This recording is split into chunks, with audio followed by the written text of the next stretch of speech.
ये देश भर में पेट्रोल और डीजल की कीमतों में एक बड़ी गिरावट आई है। जी हां, सरकार ने पेट्रोल डीजल की कीमतों में 2 रुपए प्रति लीटर घटा दिए हैं। देश भर में पेट्रोल डीजल 2 रुपए सस्ता हुआ है। तेल कंपनियों ने 2 रुपए कीमतें सस्ती की हैं।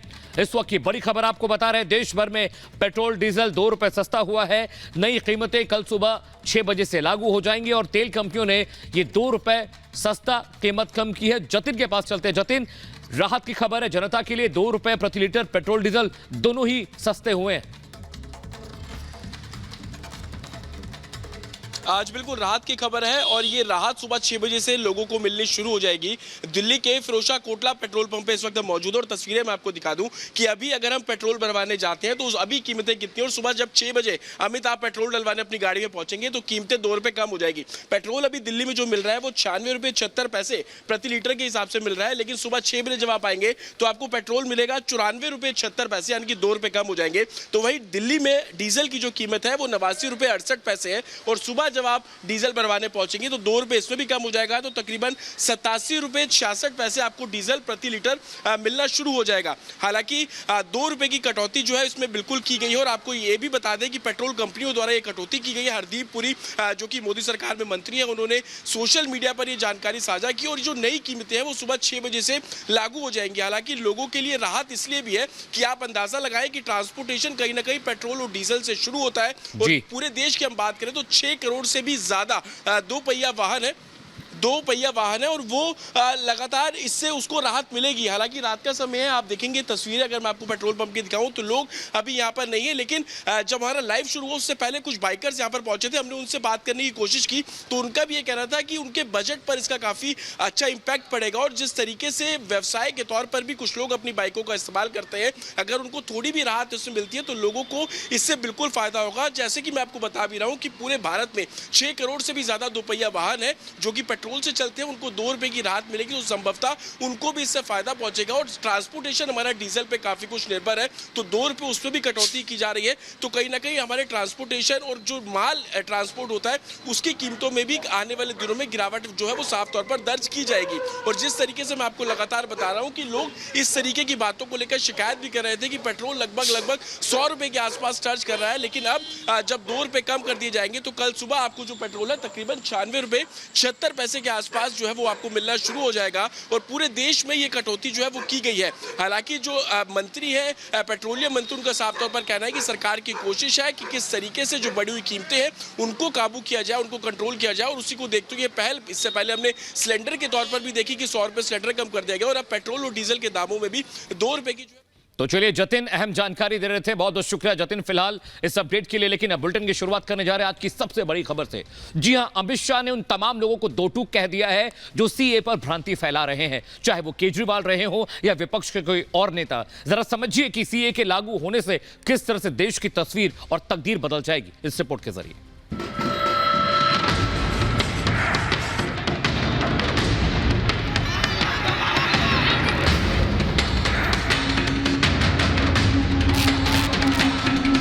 शाह की 2 टूक, सीएए पर नो बैकफुट, नागरिकता पर विपक्ष की सियासी दुकान, मुसलमान का नाम तुष्टीकरण का काम, मोदी का बड़ा कदम, इंडी में हड़कंप। इस देश के लोगों के टैक्स का पैसा आप पाकिस्तान और बांग्लादेश के लोगों को यहाँ लाके उनको बसाने में खर्च करना चाहते हो, ये मंजूर नहीं है। जो हो रहा है अनएथिकल, इल्लीगल, ये एक्सरसाइज ये जो लॉ है ये रिलीजन की बुनियाद पर बनाया गया, ये डिस्क्रिमिनेटरी है, अनकॉन्स्टिट्यूशनल है। जी हाँ, मोदी सरकार ने जब से सीएए यानी नागरिकता संशोधन कानून लागू किया है तब से ही देश की राजनीति में उबाल आ गया है। बीजेपी का कहना है कि इंडी ब्रिगेड नागरिकता कानून की सच्चाई से घबरा गई है। बीजेपी कह रही है कि लगातार जनता के बीच सीएए को लेकर इंडी गठबंधन भ्रमजाल की स्थिति पैदा कर रहा है। सीएए के खिलाफ विपक्ष अफवाहें फैला रहा है। विपक्ष की तरफ से सीएए को गलत तरीके से पेश किया जा रहा है और अब सीएए पर छिड़े संग्राम पर गृह मंत्री अमित शाह ने खुद जवाब दिया है। अमित शाह ने इंडी ब्रिगेड पर करारा पलटवार करते हुए कहा कि विपक्ष के पास दूसरा कोई काम नहीं है। सीएए और एनआरसी का कोई लेना देना नहीं है। सीएए किसी भी कीमत पर वापस नहीं लिया जाएगा। मोदी जी की हिस्ट्री है। जो बीजेपी या पीएम मोदी ने कहा वो पत्थर की लकीर है। मोदी की हर गारंटी पूरी होती है।